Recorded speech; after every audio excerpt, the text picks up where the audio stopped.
Hey friends, welcome to another episode of Create or Die. It's your host, Ike. And surprise, we made it. It's been a year, can you believe it? This is episode 52. So we've been coming at you every single week for 52 weeks. And if you'll remember, if you've been with us since the beginning, you'll remember that was the goal, and we made it. We set out to do a year. And so you might ask, well, what does this mean? Are you hanging up the microphone, taking off the glasses, shedding the hat? No siree. We're just getting started, my friends. And today we have got a special guest, someone who is going to share his knowledge on things related to content creation, what it is we're doing here. He's had some awesome success, and I can't wait for you to meet today's guest. So if you're down to learn a little bit more about content creation and hear another man's story, then just stick right here.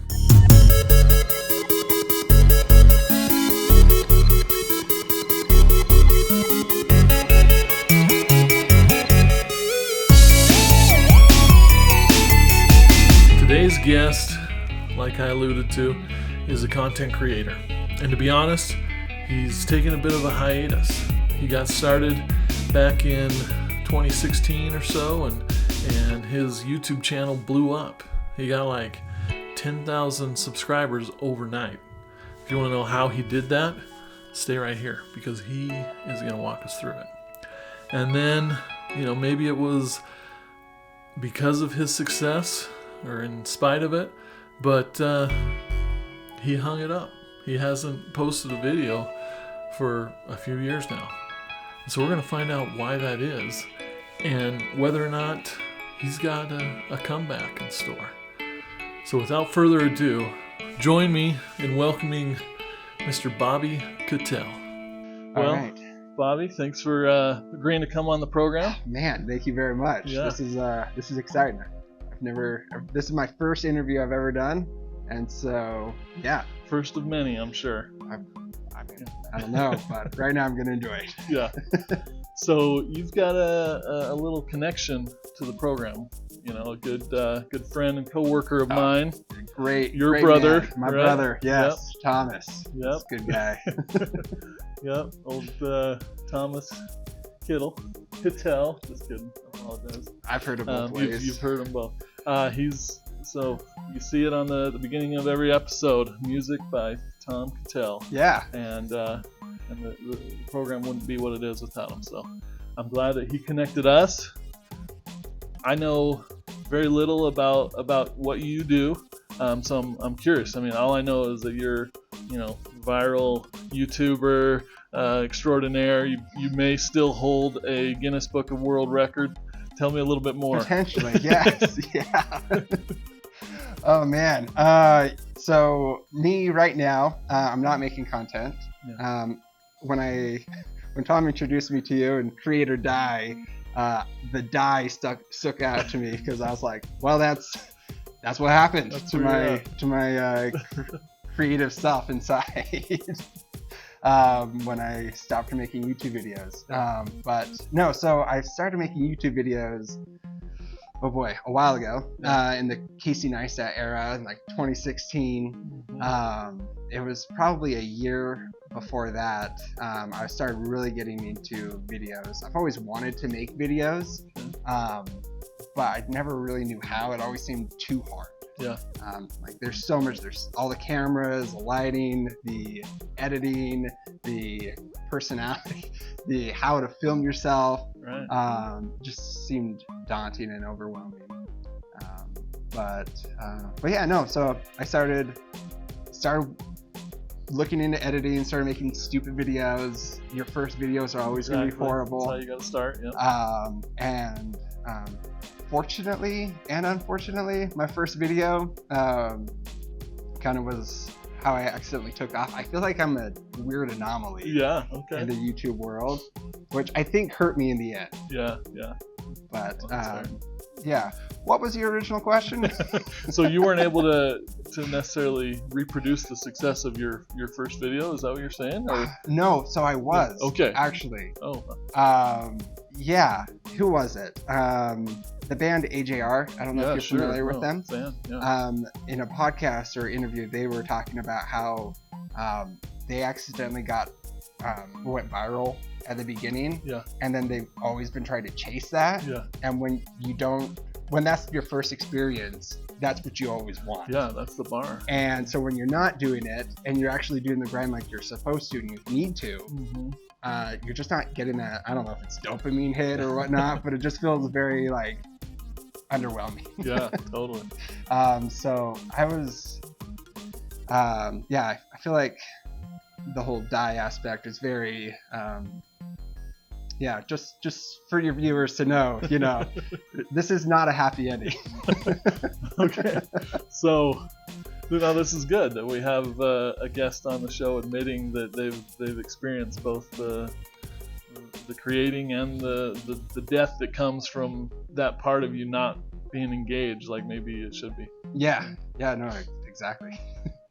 No, that's awesome. So I definitely want to dig more into your experience on YouTube and maybe how you got away from it. But just before we get too far along, you always wanted to create videos. You did some research on how to edit and maybe some initial beginner stuff. But are there other ways that you create as well, or? Yeah, no, that's a good question. There isn't. Okay. Just for the short answer. The long answer is I'm actually horrible at any other way of being creative. So I feel like a lot of people, they're like, they create either with, like coloring or drawing. I failed at coloring. That's as far as I got. That's why I say that. But I guess you've also, there's the other levels. There's painting and drawing and all that stuff. Sure. Yeah. Which somebody made fun of me that even when I like draw curves, they still look like straight, jagged lines. And I'm just a really bad artist in terms of that. Yeah. Singing, I'm horrible at. Dancing, I'm a ginger. I'm just, there's no way for me to be like, express myself creatively or try to create something without feeling disappointed.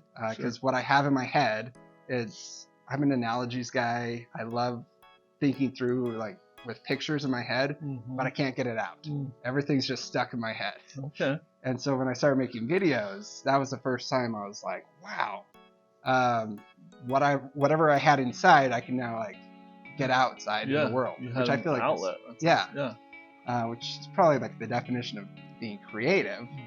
But yeah, and we have a pretty broad definition here about good. Creative. It's not just your arts, your painting, your music, your digital art or whatever. It's entrepreneurship. Okay. We say that word. Yeah. Business development. Creating a personal brand, creating growth. So I imagine there's cool. probably other things that because you're able to create a pretty effective YouTube channel. From what Tom tells me, you're super successful in your day job. Might be a stretch, but I'll take that from my older brother. Okay. Yeah. That's awesome though that you found that outlet, and now you know what it feels like to be without it. So are you planning a comeback?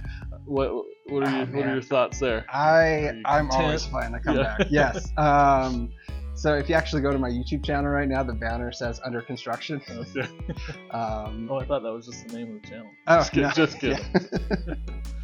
Yeah. So I am, but maybe I'll get more into the comeback story or my plans for the comeback story after I've explained why I failed and why I stopped. No, that's a good plan. So that's a little bit of foreshadowing. Yeah. There could be a happy ending to what you say. There could be. Okay. We're still in the story, right? Exactly. That's the beautiful thing about life. So tell us about the story. Why are you no longer creating? Yeah. All right. So let me tell you the highs, Okay. and then how. Oh boy. So it was a quick climb, and then it was a drop off of a cliff. So, sorry. Like I That's said, a good pictures in story my right head. there. But so when I started making videos, I hadn't made any video and posted it online yet. And then we were planning this trip to Europe, and I was like, okay, if I'm ever gonna get anybody to watch any of my videos, it's gonna be my family watching me upload these videos while I'm in Europe. Sure. And so we go to LA for a connecting flight. We stay there for like 8 hours. I make a LA vlog, and then we fly to London, and it was a red eye, and I can't sleep on planes. So for the 12-hour flight, I just edited that first video. Oh, sweet. On the plane, no internet, no help from Google or anything. I thought I was very proud of it, actually. Being my first actual I'm uploading video. Yeah. Now when I go look at it, obviously anytime you go look at your old stuff, you're like, I would have changed this. Always improvements. Yeah. But I uploaded it once I got to London, made a London vlog, and then a Rome vlog, but didn't upload those because I still needed to edit them, and you're busy out there. Yeah. But while I was in the Colosseum, of all places, I just heard Italian all over, and I can't understand Italian. I know Portuguese because I lived in Brazil for a couple of years. And I was like, my brain should understand this. Why don't I understand Italian? Because they're very similar. But then all of a sudden I started understanding someone. I was like, I look over and there's this two Brazilians vlogging in the Colosseum. And I was like, and I have my vlog camera, they got their vlog camera, and so I'm like, I'm gonna go just drop into their video. Yeah. Why not? Yeah. And so I just come up behind, and just start vlogging, and my camera tips them off, and they're like, oh hey, and we start talking in Portuguese. And it's just very natural, fluid conversation. Yeah. Maybe only 3 minutes long. Yeah. And then I walk away because I don't want to ruin their video. Sure. Don't think anything of it. They say the name of their channel. I didn't catch it because they're native speakers and I'm not. Yeah. And it was too fast.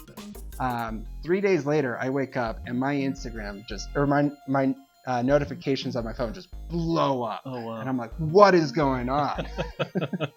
I pull it up. We're on our way to Venice on a train. And turns out the people I found had 4 million subscribers.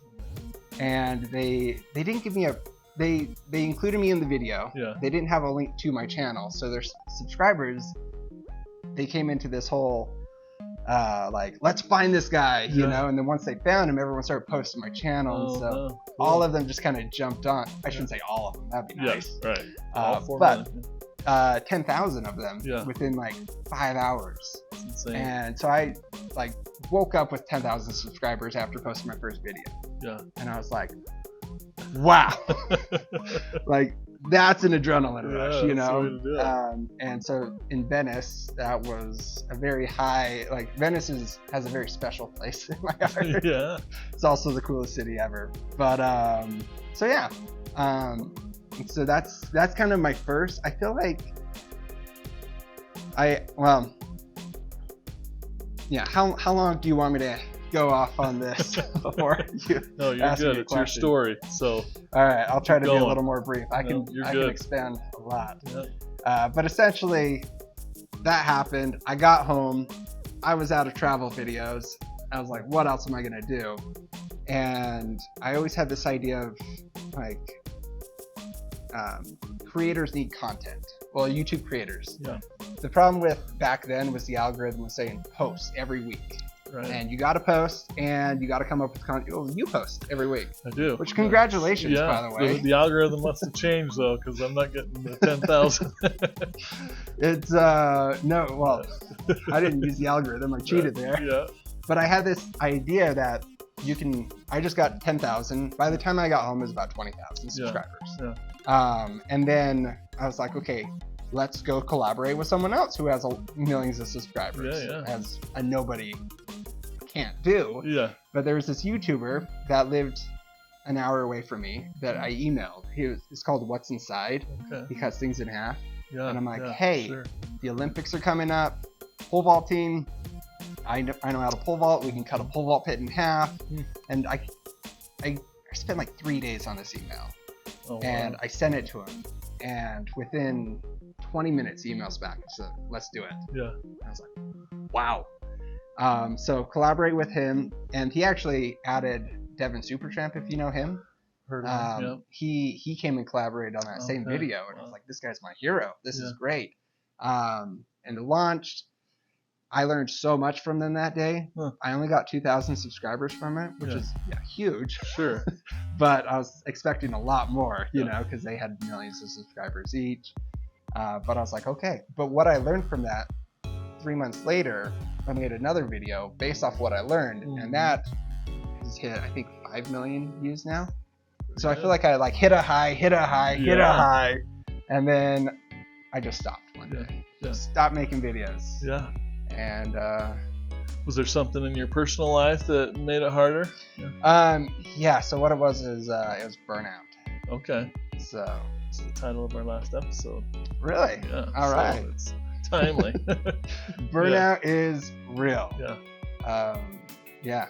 So, because you were cranking, you would come off of this vacation, did this collaboration. Was it like 40 hours of your time a week, 10 hours? Yeah. No. So it was actually very coincidental, the timing of it all. So I got laid off from my job, but that's not true. Okay. Kind of. So the job I had, We got to fact check this. Everybody. the job company I was working for went bankrupt. Yeah. But they were like, "Hey, we can't let you go because we need to sell your department. Yeah. And so we don't have any work for you, but please don't quit. We'll keep paying you full salary." Yeah. And that happened for 6 months. Wow. That's So a sweet I deal. had and that's right at the start of my Europe trip. Yeah. And so I was putting in about 40 hours a week Okay. for 6 months, maybe 8 months. Because you got this sweet deal where you were getting paid. I was getting paid to yeah. do whatever I want. It was, Wow. it was sweet. Yeah. It's the way to get laid off. Yeah, it was great. And then at the end, they were like, "Oh yeah, we're also going to give you a couple weeks severance." I'm like, "Okay, yeah." But unfortunately, I couldn't get the money coming in enough, fast enough, because YouTube, I feel like you don't make any money, and then you make a ton of money. Yeah. You know, like there's a short interim of where you make enough money to pay the bills, but you're not making, you know. Yeah. But because I was grinding so hard at it, and when you do something you love but you have to do it, and now there's no more income coming in. Yeah.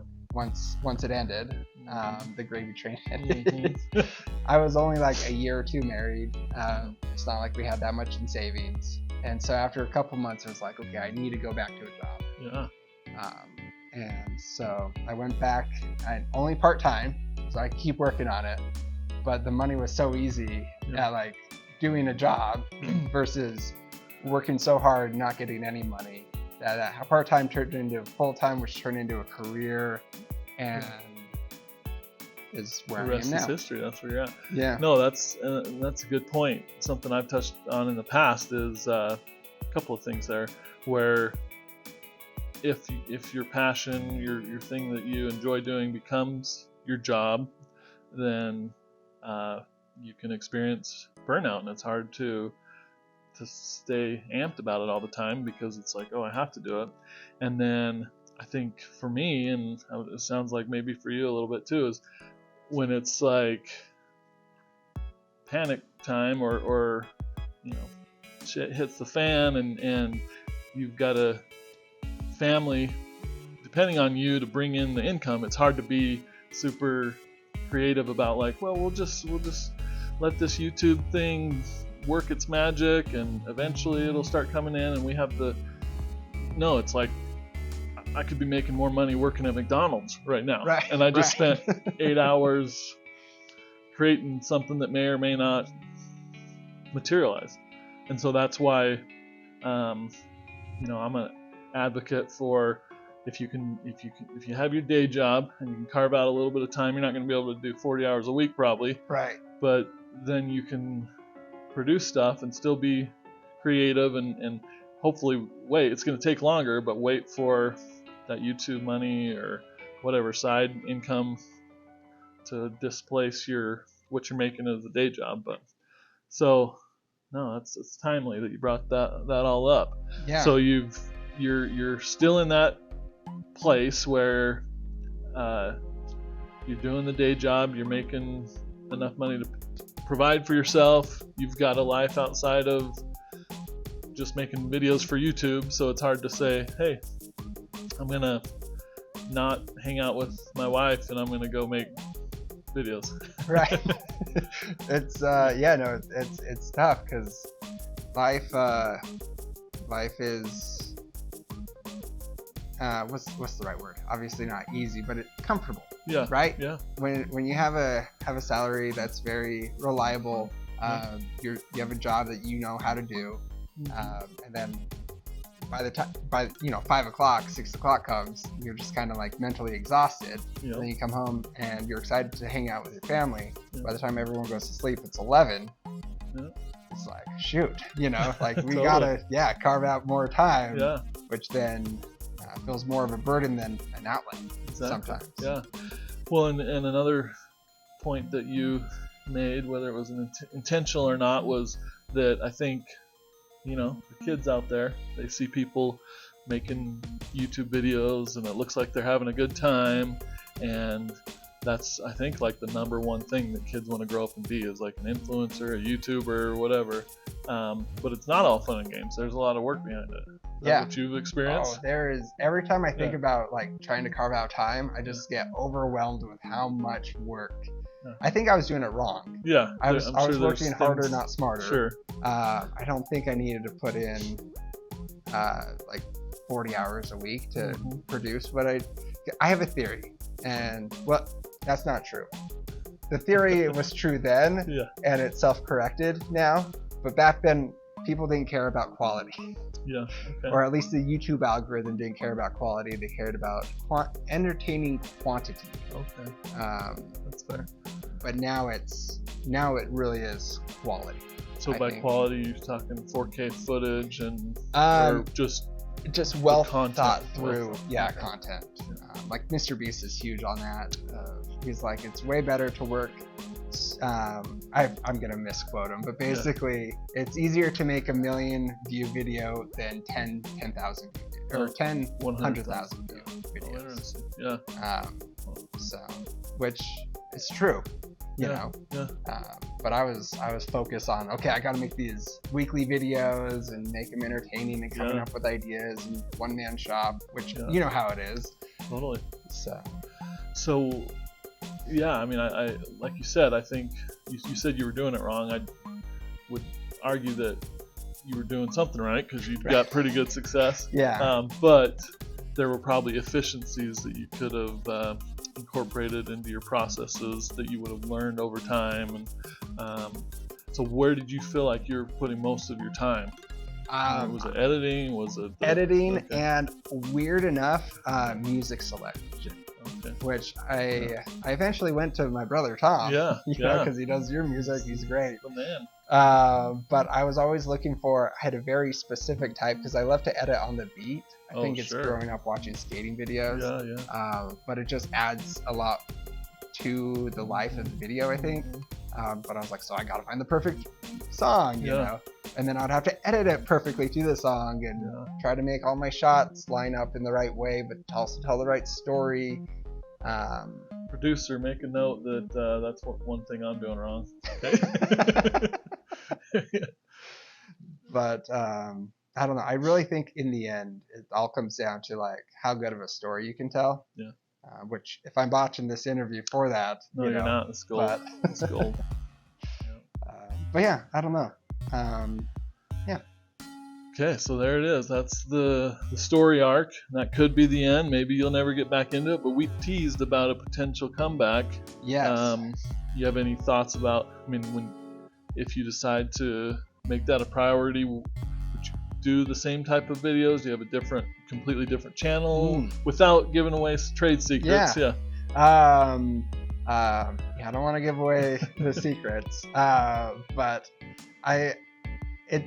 for me, it all came down to doing something that was sustainable. So I was doing a few things right. I did keep getting like those highs, but what I was doing wasn't like sustainable for me. Yeah. And so now I'm taking a step back and saying, okay, I really enjoyed it. How can I do that and make it sustainable?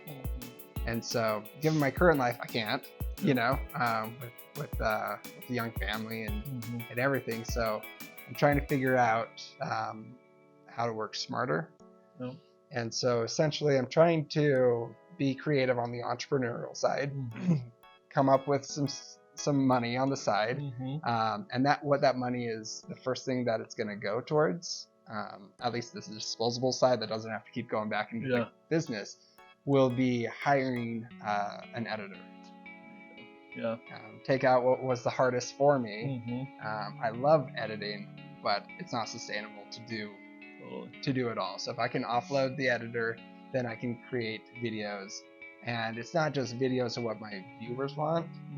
I really believe YouTube has everyone on there. Yeah. And YouTube's algorithm is good enough to find who will watch your videos. Now, if you make crappy videos, you know, if you make crappy videos, those people that want to watch it might not watch it. But if you can make quality videos to that audience, then they'll watch it. And so the videos I want to make, it's things I want to do anyways. Yeah. So, I mean, not that it's a big secret, but essentially I want to, like, for example, do a Rubik's Cube under 60 seconds. Yeah. Feels impossible. I figured out how to do it because it's not that hard, but it seems impossible at the beginning. And I want to do those things of like make videos around what seems impossible and then prove it to myself that I can do it. Yeah. But that's who I am deep down and what I enjoy doing. And so it's not making videos, it's me living my life and making videos at the same time. Right. They're things that you would maybe do regardless of whether it was being filmed. Yes. And once you figured it out, and like it. So, yeah. Awesome. No, that's some good knowledge nugs, as we say here on the program. Right knowledge nugs. Yeah. I like that. You're picking up what you're putting down and taking a bite. And so for those kids out there that want to do what you did there for a while, and obviously we've told them that it's hard and that it takes time and that things have changed a little bit and there's a higher level expected of quality. But what would you say to someone who is about to get started? You have like 2 or 3 kind of tips that you're willing to share? Oh boy. Yeah. Or one even. Yeah. I wouldn't say I'm an expert in any way. Actually, don't follow what I say because of how it all turned out. But if I were to do it again, which I hope to actually, what I would do personally would be, I mean, I kind of covered it, but doing something sustainable. It's gotta, YouTube, you gotta, or just anything, right? Starting a business, being any type of creator, you have to do what you love, but then somehow make that sustainable at the same time. It's a marathon, not a sprint. Yeah, exactly. You don't, if you hit success fast, you're going to accidentally fool yourself into thinking it's a sprint instead of a marathon. Yeah. But it's still a marathon no matter what. That's good. So, yeah. That's good. And then one interesting tidbit that I pulled out from what you talked about earlier was you say you took like 3 days to write an email to collaborate. Yes. And so collaborations, that's something that obviously worked out for you to some degree. Would you suggest that people do that, or is that ship sailed? From a broad perspective, outside of YouTube in general, I'm a huge believer in it's who you know, not what you know. And it's so much easier to get places with people's help, and people want to help. There are a lot of people out there that they'll only help if you can help them, you know. Sure. But there are a lot of I've learned that even the most successful are the ones that want to help the most. Huh. You know. Yeah. They feel like they have to give back, or they want to give back. Yeah. Yeah. They've been there, you know, and they understand how it is. And so, from a YouTube perspective, in collaborating, I don't know. Yeah. So I don't know if you know who Sean Doris is. No. He's a YouTuber, freaking successful guy now, just in general, entrepreneur. Yeah. But he started out, he collaborated with a small timer, and then he boosted him. Then he collaborated with a bigger one, boosted him. Yeah. Collaborated with Casey Neistat, took off. And his strategy was collaborating. Okay. And then he got so big, and then he came up with. And Sean Doris, if you're watching this, I apologize, but I didn't like your videos. Uh-oh. But you kept taking up. He just took off, and I was like, how? Yeah. And it was collaborating. Wow. And then he's just so brilliant, and that's how he found a connection. He was very friendly, and now he owns an advertising agency that is just going through the roof right now. So for YouTubers. Okay. But collaborating today on YouTube to grow, I don't think it helps as much because it's not about your subscribers. Subscribers is a phantom number, I've learned now on YouTube. Oh, wow. Basically, anyone with no subscribers can still hit millions of views. Yeah. It's because from my understanding, I'm not sure exactly, but from my understanding, the way the YouTube algorithm works is it's the same as TikTok. It shows a few people, and if they like it and watch it and are engaged in it, then YouTube will say, cool, we'll take it to the next tier. And if those people like it, then it just tiers up into the millions. Oh, that makes sense. Well, as far as this program is concerned, you're an expert. You're the. No.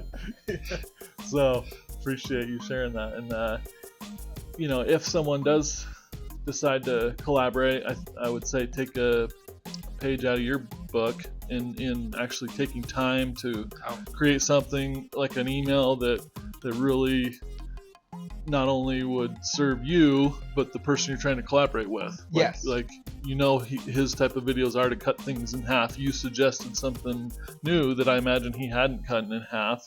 Yeah. It was relevant to the current kind of larger not political, but just current events, right? With the Olympics coming up. Yeah. So those are not. I don't want to.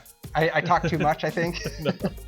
But to give the 30-second version of that story, I went to some expo. I saw him. I had been following him, and so I talked with him with the other hundreds of people, thousands of people there. Yeah. But I was like, "Do you have any tips?" And he was like, "Hey, we go for B-level videos, meaning we're not going to cut open the most trendy thing. We're going to cut open the second most trendy thing, the B tier." Yeah. And so I kind of took notes. So then when I went to go email him and come up with it, like as you said, I was like, through his eyes, what is he looking for? Yeah. Because he doesn't care what my eyes are, you know? Mm-hmm. And so I was like, okay, the Olympics, but swimming, sprinting, those are the A's. What are the B's? Pole vaulting. I can offer that, you know? And I came up with a whole video idea in a very brief, because he's a busy guy. Yeah. And I just was thinking, how does he want to see this? And so I wrote it. He liked it. And then actually, 3 months later, there was a YouTube convention, or YouTube. I guess YouTube has groups that once you're over 10,000 subscribers, they have little like meetups. Yeah. And so YouTube put this thing on in Salt Lake, and he was a speaker there. And he got up and he was like, "If you guys want to know anything, be like Bobby." And just pointing to me, I was like, "What?" And he was like, "That email," and he kind of like broke that email down, and I was like, "Oh wow." But that's actually kind of his thing as well, is like, what are their eyes seeing? Yeah. And that's how you need to approach them. Oh. So that's gold. That's gold. Awesome. Well, my mind's blown. I've taken a lot of notes mentally for what we can do on this program to improve things, and so I think you've helped to elevate what we're doing here, believe it or not. Oh well. Yeah. It's hard to believe, but no, I could talk about this for hours. Awesome. No, I love this stuff. No, awesome. So I appreciate you coming on. So let's say someone's watching this, they're like, I got to talk to that guy. What's the best way to find you? Reach out. That's a good question. Probably just on my YouTube. There's the contact, and then it gives my email. Okay. And remind us your YouTube channel. Yeah, my YouTube channel is Bobby Kittell. All one word. And yeah. Print it on the screen. Okay, I have it right here. Yep. There, I guess. Wherever. Cool. But and then yeah, no, I'll have this. This is my picture. So a fan actually drew this for me. That's awesome. And I love it. Yeah, it works. So there we go. Anyways, shout out to Leo. Thanks if you ever see this. I don't even know if he speaks English. But if you found this video, hey Leo. Closed captioning. Yeah, translation. So awesome. Well, thanks for your time, Bobby. I know you're busy, and appreciate you being willing to come by. Yeah, thank you, Ike. This has been a blast. Okay. Super fun. So what can I say? I really enjoyed that. It was awesome to sit down face to face in person with Mr. Bobby Kittell. Now, he's had some successes, and you can see from his story that maybe that wasn't the best thing to have that early success, because you're always chasing after that, or you expect that to be kind of the way it works. But if you've ever tried something like this, you know that that's not exactly how it works all the time. You know, that's the exception to the rule for sure. But I was glad to hear that Bobby is inspired to pick his creative side back up off the ground, dust it off, and give it another go. And so let this be a sign for you to do the same. Now, I know there's something that maybe you started, you didn't finish, or there's something that you always wanted to do, and you thought, no, it's too late. I missed the boat. I'm here to tell you, it's never too late. You know, sure, the best time to start that thing was a year ago, but the second best time is right now. So please take hold of that creative side, whatever it is, whatever you do to create, whether it's creating content, creating art, music, growth, a better version of yourself, whatever it is, embrace it and keep on creating. Create or die.